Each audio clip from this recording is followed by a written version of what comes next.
1번은 관성에 관련된 현상을 물어보는 거죠. 버스가 갑자기 출발하면 승객이 쏠린다. 예. 승객이 버스 내에서 그 상태를 계속 유지하려고 하는데 버스가 출발하게 되면 상대적으로 뒤쪽으로 쏠리는 현상이 일어나겠죠. 그래서 기어 관성에 대한 맞는 이야기가 되는 거고요. 노를 저으면 배가 앞으로 나아간다. 노를 저으면 노를 뒤로 젓겠죠. 그럼 노를 저었을 때 물을 밀어준 힘에 대한 반작용력으로 배가 앞으로 나갈 수 있는 거고요. 그래서 니은 작용과 반작용의 그러니까 달리던 사람이 돌부리에 걸려 넘어진다. 이것도 계속해서 앞으로 움직이려고 하는 관성 때문에 넘어지는 거죠. 그래서 디귿도 관성의 예가 되는 거고요. 물 로켓이 물을 분사하며 앞으로 나아간다. 물 로켓이 물을 내뿜는 힘에 대한 반작용력이 물이 이제 로켓을 밀어주는 이제 힘에 의해서 로켓이 앞으로 나아가는 거고요. 그래서 니은과 리을은 작용과 반작용의 예, 그리고 기억과 디귿이 관성의 예가 되죠. 운동하고 있는 물체에 작용하는 알짜임이 0이다. 알짜임이 0이라는 거는요, 가속도가 0이란 얘기죠. 그럼 가속도가 0인 경우 한번 볼까요? 정지 상태를 그대로 유지했을 때 운동 방향과 빠르기가 변하지 않는 운동시, 즉 등속, 직선, 운동을 할 경우, 그 외에는 대부분이 알짜임이 0이 아닌 경우가 되는 거죠. 기억, 갑자기 멈춘다. 앞으로 진행하다가 갑자기 멈췄다라는 거는 운동 방향의 반대 방향으로 힘이 작용하고 있다는 얘기죠. 그래서 기억은 알짜임이 0인 경우가 아닌 거고요. 니은 등속 직선 운동을 한다. 그렇죠? 정지나 등속 직선 운동 상태를 유지할 때 니은 옳은 문장이 되는 거고, 속력이 일정한 원운동을 한다. 빠르긴 일정하지만 계속해서 운동 방향이 어떻게 돼요? 바뀌게 되죠. 그래서 속력이 일정한 원운동을 한다라는 것은 가속 운동을 한다. 그래서 알짜임이 0이 아니다. 리을, 물체의 속력이 점점 줄어든다. 그러면 운동 방향에 대해서 반대 방향으로 힘이 작용하고 있다는 얘기 되는 거죠. 그래서 알짜임이 0인 경우는 등속 직선 운동을 하는 경우, 니은만 해당하는 거고요. 그래서 알짜임이 0인 경우는 물체가 정지 상태를 유지하고 있거나 혹은 운동 방향과 빠르기가 변하지 않는 등속 직선 운동의 두 가지 정도가 알짜임이 0인 경우가 되는 거예요. 3번 문항으로 갈까요? 정지했던 물체에 작용하는 힘을 시간에 따라서 나타낼 것이다. 우리 여기서 꼭 기억할 거, 시간에 따른 힘 그래프에서요, 이 힘은 조금 어려울 수도 있겠지만 이제 알짜임이라는 걸 좀 기억하시고요. 그리고 힘에 따른 힘 그래프에서 그래프의 밑면적은 뭐와 같다? 밑면적은 충격량과 같다. 충격량은 또 뭐와 같다? 운동량의 변화량과 같다. 그래서 시간에 따른 힘 그래프가 나오면요, 밑면적을 가지고 문제를 풀어야지라는 생각을 가지셔야 돼요. 그래서 밑면적은 충격량, 즉 운동량의 변화량을 의미한다. 그럼 0에서 4초까지 물체가 받은 충격량의 크기 물어봤잖아요. 그러면 그래프의 밑면적을 그대로 계산을 하면 되겠죠? 밑면적이 어떻게 되죠? 밑면적이 20이 되는 거죠. 20뉴턴 세크가 되는 거죠. 20뉴턴 세크. 그래서 정답은 2번이 되는 거고, 한 가지 더 물어볼게요. 평균 충격력은 얼마인가? 평균 힘은 얼마인가? 라고 한다면 충격량을 총 시간으로 나눠주면 되죠. 그래서 평균 힘 혹은 평균 충격력은 전체 면적을 시간으로 나눠준 5뉴턴이 된다 라는 것까지 꼭 기억을 하시기 바랍니다. 대포의 포신이 길어야 폭탄이 멀리 갈 수 있다라는 원리를 옳게 설명한 사람을 보기 위해서 있는 대로 고르는 문제가 되는 거죠. 철수, 충격량이 커야 폭탄이 멀리 날아갈 수 있다. 옳은 문장이고요. 영이 포신의 길이는 폭탄이 힘을 받는 시간과 관계가 있다. 예. 포신이 길면 길수록 힘을 받는 시간이 길어지기 때문에 폭탄이 큰 충격량을 받을 수가 있는 거죠. 민수, 폭탄의 질량이 클수록 폭탄이 멀리 날아갈 수 있다. 충격량이 같을 때 질량이 크다라는 거는 그만큼 폭탄의 속도가 느리다라는 거고, 그럼 멀리 날아갈 수가 없겠네요. 그래서 정답은 철수와 0이 3번이 되는 거고요. 5번은 시간에 따른 흰 그래프. 시간에 따른 흰 그래프에서 그래프의 밑면적이 의미하는 게 뭐다? 예, 충격량이 된다. 충격량. 그러면 충격량은 뭐와 같다? 운동량의 변화량이 같다. 그래서 질량에 따른 속도의 변화율과 같다. 운동량의 변화량과 같다. 처음 물체가 0초일 때의 속도가 있었죠. 5m/s였고, 그리고 물체의 질량이 2kg이었기 때문에, 예, 0초일 때의 물체의 속도는, 속도가 아니라 이제 운동량은 질량 곱하기 0초일 때의 속도, 그래서 얼마? 2 곱하기 5, 10이 되는 거죠.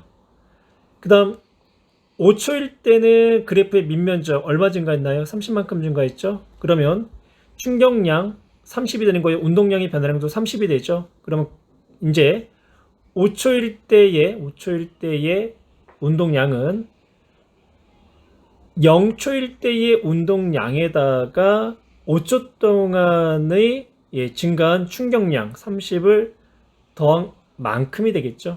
그러면 5초일 때의 운동량은 40. 그러면 질량이 2. 그러면 속도가 얼마가 돼야 되죠? 속도는 10m/s가 나와야 되겠네요. 10이 아니라 20이 되겠네요. 20m/s. 그래서 속도는 20m/s다.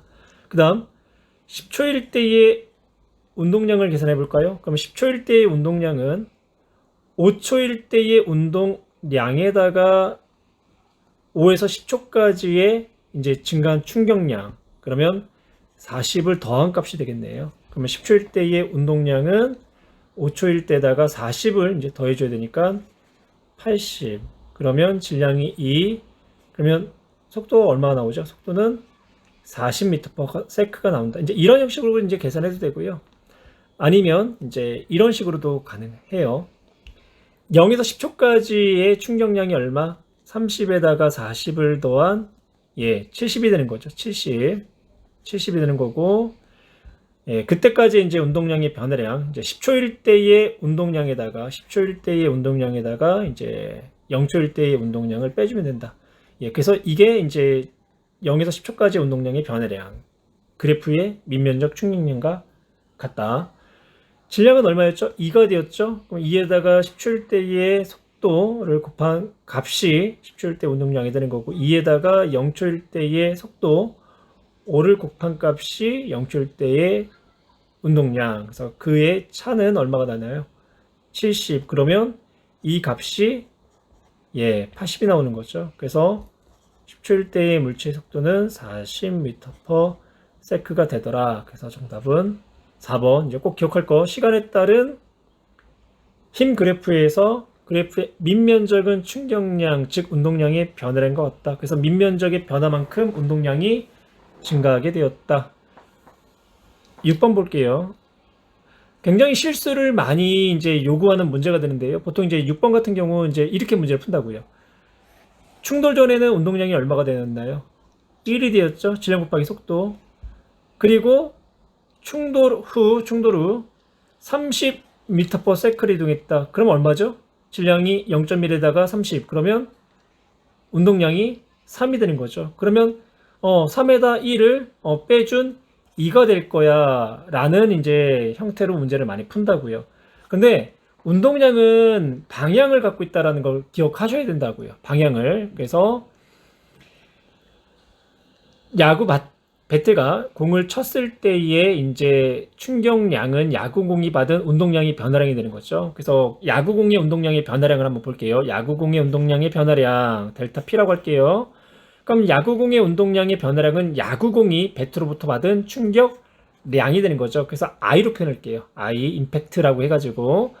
그러면 변화량이니까 나중값에다가 처음값을 빼야 되겠죠. 그럼 나중값 배트가 공을 치고 나서의 공의 운동량. 그래서 P 후라고 할게요. P 후 빼기 P 전이다. 그러면 우리 처음 야구공의 운동의 방향이 오른쪽이죠. 그럼 우리가 오른쪽을 플러스 방향이다라고 놓을 수가 있고요. 그러면 왼쪽을 마이너스 방향이다라고 이야기할 수가 있어요.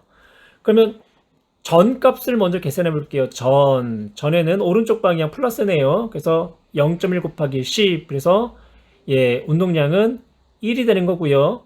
그리고 후를 볼까요? 후는 왼쪽이 된 거죠. 그러면 0.1에다가 30을 곱하는 게 아니라 마이너스 30을 곱해줘야 돼요.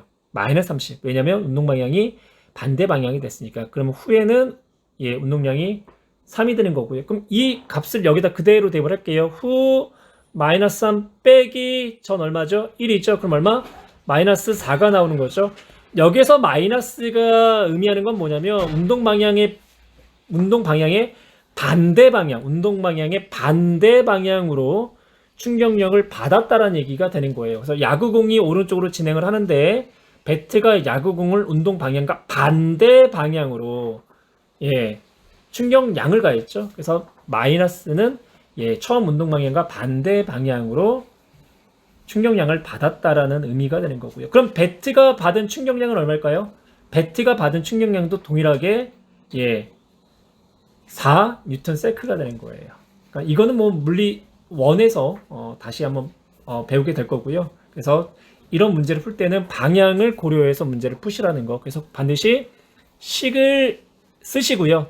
그 식에다가 각각의 값들을 대입해서 문제를 푸셔야지 실수하지 않는다라는 거. 어려운 문제가 아니라 실수를 요구하는 문제이기 때문에 예, 좀 집중하셔서 문제를 푸셔야 돼요. 그래서 정답은 4번. 똑같은 유리컵을 같은 높이에서 라고 써있네요. 같은 높이에서 시멘트 바닥과 푹신한 솜 위에 떨어뜨렸을 때, 그러면 유리컵이 같은 높이에서 떨어졌을 때 시멘트 바닥과 푹신한 솜 위에 떨어진 그 순간에 속력은 서로가 같겠죠. 그리고 나서 정지할 때까지, 그러면 시멘트 바닥에서 유리컵이 받은 충격량이나 솜 위에서 유리컵이 받은 충격량은 서로가 같다. 그렇다는 얘기는 시간에 따른 힘 그래프에서 그래프의 밑면적이 서로가 역시 같다. 그러면 또한 운동량의 변화량도 같다. 그래서 다 같네요. 근데 대신 솜은 충돌을 한 후 정지할 때까지의 시간이요, 지연이 됐고요. 그리고 시멘트 바닥의 경우는 시간이 좀 짧았네요. 대신 시멘트 바닥 같은 경우는 이제 평균 충격력, 힘이 예, 크게 작용했고요. 솜은 예, 반대로 작게 작용을 했어요. 그래서 이제 식으로 나타나게 되면 시멘트 바닥으로부터 유리컵이 받은 예, 충격력의 이제 평균 충격력 힘에다가 이제 그때의 이제 시간을 곱한 값, 즉 충격량, 운동량의 변화량이 되죠. 그리고 또한 솜으로부터 유리컵이 받은 충격력, 평균 충격력, 즉 평균 힘에다가 이제 또한 시간을 곱했을 때의 값은 서로가 같고요. 그래프 상에서 예, 시멘트보다 솜에서의 시간이 더 지연이 됐죠. 그렇다는 얘기는 충격력은 이제 시멘트에서보다 솜에서의 평균 예, 힘이 더 크게 나타나야 된다. 그러면 1번 그래프의 아랫부분의 넓이는 시멘트 바닥의 경우가 더 큰 게 아니라 같고요. 유리컵이 받은 힘은 시멘트 바닥에 떨어질 때가 더 작은 게 아니라 더 어때요? 크겠죠? 3번 유리컵이 받은 충격량의 크기는 시멘트 바닥에 떨어질 때가 더 크다가 아니라 같고요. 유리컵이 멈출 때까지 운동량의 변화량은 역시 같지요. 5번 충격량이 같을 때 충돌 시간이 길수록 충격력은 어떻게 될까요? 그렇죠. 충격력은 예, 작아진다. 이제 솜의 경우를 이제 이야기를 했네요. 그래서 정답은 5번. 인라인 스케이트를 신은 A하고 B가요, 서로가 이제 마주보고 서로가 밀었어요. 그렇더니 직선상에서 서로 반대 방향으로 이제 운동을 하게 되었네요. 그러면 A가 B에게 이제 밀어준 이제 힘과 B가 A에게 밀어준 힘은 서로가 작용과 반작용의 관계로서 그 크기는 같고 방향은 반대가 되는 거죠. 그럼 A가 B에게 가한 이제 평균 충격력을 FB라고 나타낼 거고요. 그리고 B가 A에게 가한 충격력을 FA라고 이제 나타낼게요. 평균 힘이니까 우리가 이제 위에다가 이제 평균이란 의미로서 바를 표현할 거고요. 그리고 오른쪽 방향을 플러스 그리고 왼쪽 방향을 이제 마이너스라고 가정한다면 B가 이제 A에게 가한 충격력, 평균 충격력은 이제 마이너스로 이제 표현을 해야 되겠죠. 그리고 서로가 서로를 밀어줬다라는 거. 그러면 서로가 서로를 밀어줬다는 거는 서로의 손이 어때요? 같은 시간 동안 서로가 마주 밀었다가 그리고 나서 동시에 같이 떨어지는 거죠. 그러면 A가 B에게 이제 가한 이제 힘에 대한 시간과 또한 B가 A에게 가한 힘에 대한 시간 역시 같다. 그러면 힘에다가 시간을 곱한 값이 뭐가 될까요? 각각의 충격량이 되는데 충격력과 시간이 같기 때문에 A의 충격량과 그리고 B의 충격량은 서로가 같겠죠. 이제 대신 이제 방향을 이제 우리가 고려한다면 B는 A로부터 왼쪽 방향으로 충격량을 받은 거고 B는 A로부터 오른쪽으로 충격량을 받았다. 그러면 충격량이 같았다라는 거는 운동량의 변화량도 같았다라는 거죠. 운동량의 변화량, 그래서 A의 운동량의 변화량과 B의 운동량의 변화량도 역시 같다. 이제 방향을 고려하면 오른쪽을 플러스 왼쪽을 마이너스로 해야 되니까 A에다가 마이너스를 취하는 거고요. 그리고 이제 절대값으로 이제 크기만을 이제 비교할 거예요. 절대값으로 크기만을. 그래서 이제 크기를 나타내기 위해서는 각각의 값에다가 이제 절대값을 취할 거고요. 그럼 A가 B에게 작용하는 힘과 기억 얘기하는 거예요. B가 A에게 작용하는 힘의 크기는 서로가 같다. 왜 같다? 작용과 반작용으로서 같다. A와 B가 미는 동안에 힘을 받는 시간은 어때요? 역시 같죠. 손바닥이 붙었다가 떨어지는 시간이 서로가 같으니까. A가 B로부터 받은 충격량의 크기나 B가 A로부터 받은 충격량의 크기는 서로가 어떻다? 같다. 그래서 기억 니은은 옳은 문장이 되는 거고 디귿은 옳지 않은 문장. 그래서 정답은 3번이 되겠네요.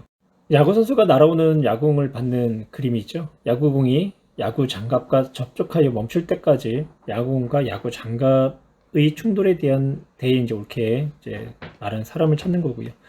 철수는 야구공의 속력이 느려지는 동안 야구공의 운동량의 크기도 작아져 라고 얘기했는데 우리 운동량은 질량 곱하기 속도, 그럼 야구공의 질량에다가 야구공의 속도를 곱한 값이 되는 거고, 그러면 운동량의 크기도 그렇죠, 작아지겠네요. 속력이 작아지니까 운동량도 작아진다. 그래서 철수 옳은 내용이고요. 영희는 야구장갑과 충돌하는 동안 야구공의 운동량의 변화량은 야구공이 받은 충격량과 같다. 그렇죠. 야구공이 받은 충격량은 글러브가 받은 충격량과도 같고 야구공이 받은 충격량은 야구공의 운동량의 변화량도 같고 또한 글러브의 운동량의 변화량도 같을 거예요. 우리가 이제 아까 8번에서 이제 이야기를 했었죠. 공과 글러브가 서로가 가한 힘은 작용과 반작용력으로 같고 그리고 힘을 가한 시간도 같고, 그러면 힘 곱하기 시간은 충격량, 그럼 충격량도 같고 방향은 서로가 반대겠지만 또한 운동량의 변화량도 같고, 그래서 야구장갑과 충돌한 동안 야구공의 운동량의 변화량은 야구공이 받은 충격량과 같다. 조금 더 어렵게 물어보면 글러브를 가지고 물어볼 수도 있어요. 민수, 야구공과 야구장갑의 충돌 시간을 짧게 하면 야구장갑이 야구공에 작용하는 평균 힘의 크기도 작아지는 게 아니라 평균 힘의 크기는 어떻게 될까요? 시간이 짧아진 대신 평균 힘의 크기는 커지는 거죠. 그래서 민수 옳지 않은 내용. 그래서 철수와 영희가 정답이 되겠네요. 마찰이 없는 스펙면에 20m/s의 속도로 운동하는 질량이 5kg 물체에 50N의 충격량을 운동 방향의 반대 방향으로 작용하였더니 라고 표현이 되어 있죠. 그러면 이 물체의 나중 속도의 크기가 얼마가 되겠는가? 식으로 이제 나타내 볼게요. 먼저 20m/s의 속도로 운동하는 5kg의 물체의 운동 방향을 우리가 플러스로 놓고요. 그러면 5 곱하기 10 100이 되는 거죠. 100. 단위는 뺄게요. 100. 그래서 100의 운동량을 갖고 있는 물체가 운동 방향에 대해서 반대 방향으로 50N의 충격량을 받았다. 그러면 운동량의 편화량도 50이 된다라는 거죠. 값은 바로 나올 거예요. 얼마가 나오겠어요? 100에다가 50을 빼주면 50이 나오는 거죠. 그리고 질량이 오니까 낮은 속도는 운동 방향으로 이제 10m/s가 되는 거고, 그래서 운동 방향이 바뀌진 않았어요. 그러니까 속도가 20에서 10으로 이제 줄어들었다. 그래서 정답은 10m/s가 되는 거고요. 이제 이걸 이제 식을 이제 이용해서 이제 나타나게 되면 이제 이렇게 되는 거죠. 충격량. 근데 이제 충격량이 운동량 방향이 이제 반대 방향이라는 거. 그래서 마이너스 반대 방향이니까 마이너스 50이 충격량이다. 그러면 나중 운동량에다가 처음 운동량을 빼줘야 되겠죠? 그러면 이제 처음 운동량 어떻게 표현할 수 있나요? 처음 운동량 이제 플러스 방향으로 100이다. 그러면 P 나중 빼기 그대로 100이 되는 거죠. 그러면 나중 운동량은 이항을 시키면 어떻게 되나요?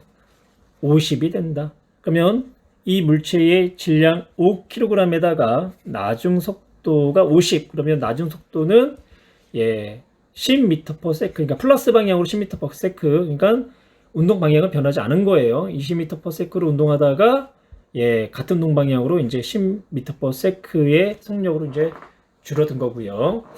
바로 이제 11번 문제로 이제 넘어갈게요. 물체가 충격량을 받았을 때에 대한 설명으로 옳은 것만을 보기 위해서 있는 대로 고르시오.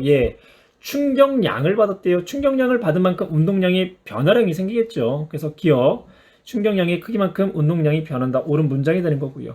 충격량의 방향이 물체의 운동 방향과 같으면 어떻게 되겠어요? 같은 방향으로 충격량을 받았으니까 운동량의 크기는 증가하겠죠. 근데 작아진다. 옳지 않은 문장이 되는 거고요. 물체가 받는 충격량이 일정할 때, 충돌 시간이 길어지면 충격력은 어떻게 돼요? 반대로 작아지겠죠. 그래서 정답은 기억과 디귿.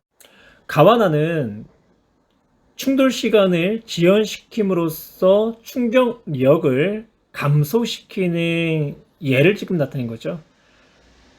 자동차 에어백을 단다. 그러면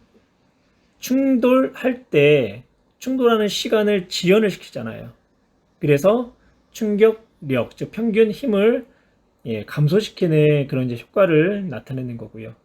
착지할 때 무릎을 구부린다. 무릎을 구부리는 것도 시간을 지연시킴으로써 평균 충격력, 즉 평균 힘을 이제 감소시키는 그러한 이제 예가 되는 거고요.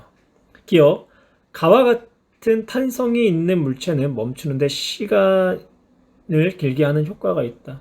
옳은 문장이 되는 거고요. 니은, 나는 충돌 시간을 길게 하여 충격량을 헷갈리시면 안 돼요. 충격량과 충격력은 다르죠. 충격력은 힘을 말하는 거고 혹은 그 힘에다가 시간을 곱한 값이에요. 그래서 나는 충돌 시간을 길게 하여 충격량이 아니라 충격력 혹은 평균 힘을 작게 하는 경우다라고 이야기를 하셔야 돼요. 디귿, 가와 나는 충돌 시간을 길게 하여, 그렇죠? 이번에는 충격력이라는 단어가 나왔죠. 충격력을 작게 하는 경우다. 그래서 정답은 기억과 디귿이고, 자동차의 경우나 착지할 때나 충격량은 동일해요. 단지 이제 시간을 지연을 시키냐, 혹은 이제 시간을 지연시킴으로써 이제 충격력을 감소시키냐, 따라 가지고 이 사고가 났을 때, 그리고 착지를 했을 때 피해 정도를 줄이는 그런 이제 효과를 이제 볼 수 있는 거죠. 그래서 정답은 기억과 디귿.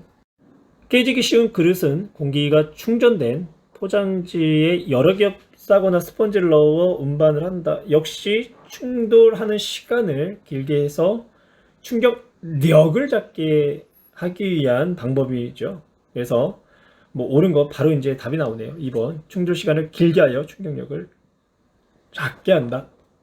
유리컵을 같은 높이에서 떨어뜨릴 때 방석에서 깨지지는 않으나 시멘트 바닥에서 깨졌다. 이 현상과 같은 원리로 설명할 수 없는 것 그랬는데요. 이 경우는 충돌할 때까지 시간을 지연을 시킴으로써 충격력을 감소시키는 방법에 대한 이야기가 되는 거죠. 1번, 글러브로 야구공을 받을 때 손을 뒤로 빼면서 받는다. 충돌 시간을 지연시킴으로써 충격력을 감소시키는 방법 맞고요. 2번, 3번, 4번 역시 우리가 앞에서 이제 여기 관련된 문제를 풀어봤죠. 그래서 1번부터 4번까지는 다 옳은 내용이 되는 거고요. 스키 선수는 빗면을 내려올 때 몸을 구부린다. 이거는 공기의 저항을 이제 감소시킴으로써 좀 더 빠르게 내려오기 위한 그러한 방법이 되는 거죠. 그래서 정답은 이제 5번이 되는 거고, 바로 이제 15번으로 한번 넘어가 볼까요? 그림은 날아오는 공을 손으로 받을 때 공이 손에 작용하는 힘을 시간에 따라서 나타냈다. 뭐 야구공이 글러브에 받는 순간과 그리고 이제 이 글러브로 공을 받아가지고 멈출 때까지의 그 이제 속도는 서로가 같죠. 그래서 운동량의 변화량, 즉 충격량은 서로가 같은 거고요. 그러면 이제 S1과 S2의 면적이 서로가 어떻다라는 거예요. 같다라는 거죠. 근데 그 내용을 그래프 아래 부분의 넓이 이렇게 같다라고 벌써 이제 설명을 하고 있어요. 그럼 날아오는 공을 받을 때 손의 부상을 줄이기 위해서 공을 어떻게 받아야 하는지 찾고 오라고 했죠. 어떻게 할까요? 손을 뒤로 빼면서 받아야겠죠. 그 까닭은 이제 손을 뒤로 빼면서 공을 받으면 공이 멈추는 데까지 걸린 시간이 길어지기 때문에 충격력이 작아지고, 그럼으로써 부상을 줄일 수 있을 거예요. 그래서 이제 S2와 같이 손을 뒤로 빼면서 받을 때가 되는 거고, 이제 16번도 볼까요? 그림은 같은 높이에서 같은 종류의 달걀이 단단한 바닥과 푹신한 반석에 떨어졌을 때의 단단한 바닥의 달걀만 깨졌다. 그 까닭을 충격량과 이제 관련지어 서술하시오라고 얘기를 했는데요.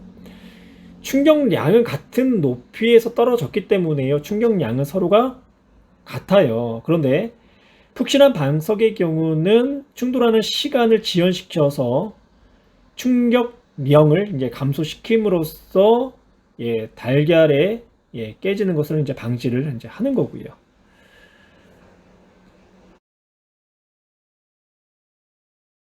갈릴레이가 물체의 운동에 대해 설명한 내용이고요. 마찰이 없는 빗면에서는 속력이 증가하는 직선 운동을 하지만 마찰이 없는 수평면에서는 등속 직선 운동을 한다. 등속 직선 운동을 한다는 거는 속도의 변화가 없다라는 거죠. 속도의 변화가 없다라는 거는 가속도, 즉 시간에 따른 속도 변화가 0이다. 그렇다는 얘기는 이 물체에 작용하는 R점 역시 얼마가 된다? 0이 된다. 그런데 등속 직선 운동을 할 수 있었던 거는 뭐냐면, 그 아래에 이제 내용의 문장이 그 내용을 포함하는데요. 물체가 운동 상태를 유지하는 성질이 있기 때문이다. 이 운동 상태를 유지하는 성질을 우리는 뭐라고 표현하냐면 관성이다라고 이야기를 하는 거죠. 기억에서 물체에 작용하는 R점의 크기는 일정하지가 않다 아니라 R점은 0이다라고 표현하는 거고, 그리고 니은은 관성의 법칙으로 설명할 수 있고요. 디귿, 버스가 급정거할 때 승객들이 앞으로 넘어지는 것 역시 우리는 관성에 의한 현상으로 나타낼 수가 있죠. 그래서 정답은 니은과 이제 디귿이 이제 되는 거고요. 그래서 정답은 4번. 2번, 그림같이 질량이 스몰m인 야구공이 V의 속력으로 방망이에 충돌한 후라고 했죠. 그러면 야구공의 처음에 운동 방향이 이제 타자 쪽이니까 타자 쪽을 우리가 플러스 방향이다라고 할 거고요. 그리고 타자의 반대 방향을 마이너스 방향이라고 할게요. 그러면 야구공의 처음에 운동량은 질량 곱하기 속도 mv가 되는 거고, 그리고 야구 방망이와 충돌 후에의 운동량은 이제 방향은 마이너스 방향, 즉 마이너스 m2v 값이 되는 거죠. 그래서 이제 공과 방망이는 t 동안 접촉을 하였다. t 동안. 그리고 이 충돌에 대한 설명 중 옳은 것을 고르시오라고 하고 있는데요. 충돌 후 공의 운동량은 그렇죠. EMV가 된다. 공이 방망이로부터 받은 충격량의 크기는 공의 운동량의 변화량이 되는 거죠. 그러면 공의 운동량의 이제 변화량 값을 우리가 이제 나타내면 나중 운동량에다가 처음 운동량. 그러면 나중 운동량은 일단 10부터 쓰고요. 나중 운동량에다 이제 처음 운동량을 빼주면 되는데, 나중 운동량은 야구공의 처음 운동 방향과 반대 방향이기 때문에 마이너스 EM 이제 V다라고 이제 나타내는 거고, 이제 빼기 처음 운동량은 MV가 되는 거죠. 그러면 나중 운동량에다 처음 운동량을 빼준 공이 받은 충격량의 이제 값은 마이너스 3m 이제 V가 된다. 이제 크기는 3m V가 되는 거고요. 앞에 이제 마이너스라는 거는 운동 방향과 반대 방향으로 충격량을 받았다라는 것을 의미한다라고 했죠. 그래서 니은 옳은 문장. 그다음 이제 디귿을 볼게요. 디귿. 이제 디귿은 방망이가 공에 작용하는 평균 힘의 크기를 물어봤죠. 그러면 충격량, 운동량의 변화량은 3mV가 되는 거고요. 충격력, 평균 이제 충격력에다가 충돌 시간을 곱해주면 되겠죠. 그러면 평균 충격력은 시간분의 운동량의 변화량, 즉 충격량이다. 그러면 T분의 3mV 값이 나와야 되겠네요. 그래서 디귿은 옳지 않는 문장. 그래서 정답은 기억과 니은 4번. 마찰이 없는 수평면 위에 정지해 있는, 그럼 정지했다라는 거는 처음 운동량이 0이었다는 얘기죠. 질량이 2kg인 물체의 수평 방향으로 힘이 작용한 모습을 나는 이 물체가 받은 힘을 시간에 따라서 나타낸 것이다. 그러면 시간에 따른 힘 그래프에서 그래프의 밑면적은 충격량, 즉 운동량의 변화량이 되는 거죠. 그러면 5초까지의 충격량은 이제 20, 즉 운동량의 변화량이 20이 되는 거고요. 5에서 10초 동안은 운동량의 변화량이 10, 즉 충격량이 10이 되겠네요. 그러면 우리 이제 0초 때의 운동량부터 한번 표현해 볼까요? 0초일 때의 운동량은 질량에다가 0초일 때의 속도. 근데 속도가 0이 정지 상태이기 때문에 운동량은 0이 되는 거죠. 그러면 5초일 때의 운동량은 어떻게 되나요? 충격량만큼 운동량이 증가한 거죠. 그래서 5초일 때의 운동량은 20. 그러면 질량이 2였기 때문에 물체의 이제 속력은 얼마? 10m/s가 된다. 그러면 이제 10m일 때의 운동량은 얼마가 되겠죠? 5초일 때까지의 운동량이 20, 그리고 5에서 10까지가 운동량이 10. 그럼 총 얼마? 30만큼의 운동량을 갖게 되는 거고, 그러면 그때의 물체의 이제 속도는 2 곱하기 속도 이제 15, 그래서 이제 30이 되는 거죠. 그래서 처음에 정지했던 물체가 5초일 때는 속도가 10이 되는 거고, 10초일 때는 속도가 이제 15가 되는 그런 이제 운동 상태를 나타나게 된다. 기억, 5초일 때의 물체의 운동량의 크기는 0에서 5초까지의 충격력, 즉 운동량의 변화량, 그래서 20이 되는 게 맞고요. 0에서 10초까지 물체가 받은 충격량의 크기는 그래프의 밑면적에 합이 되는 거죠. 그래서 30, 옳은 문장이 되겠네요. 그리고 디귿 10초일 때의 물체의 속력은 30이 아니라 얼마가 되나요? 15m/s가 되는 거죠. 그래서 3번의 정답은 2번, 이제 바로 4번 문제로 넘어갈게요. 그림과 같이 질량이 1g인 공을 20m 높이에서 가만히 놓았더니 2초 충돌한 후라고 했죠. 2초 후. 근데 중력과 속도는 얼마? 10. 처음에 가만히 놓았을 때의 공의 속력은 얼마? 0이었죠. 그러면 1초 후에는 10. 왜냐하면 가속도가 10m/s의 제곱이었기 때문에. 그럼 또 1초가 지난 2초일 때는 공의 속도는 얼마? 아래쪽 방향으로 20m/s가 된다. 그래서 충돌 직전에는 아래쪽 방향으로 20m/s의 속도를 가졌다. 그러면 충돌 전의 운동량은 질량이 얼마? 1에다가 속도 얼마? 20. 그러면 20Nm/s가 되겠네요. 그럴 때 이제 우리가 아래쪽 방향을 플러스 방향으로 할게요. 왜냐면 공이 지면에 떨어지는 방향이 아래쪽 방향이기 때문에. 그리고 위쪽을 우리가 마이너스로 넣을 거고요. 그러면 충돌 후에 그러면 운동량은 어떻게 될까요? 충돌 후의 운동량은 운동 방향이 어때요? 마이너스 방향이 되는 거죠. 그리고 속도가 10이었기 때문에 1 곱하기 마이너스 10으로서 마이너스 10Nm/s가 되는 거고요.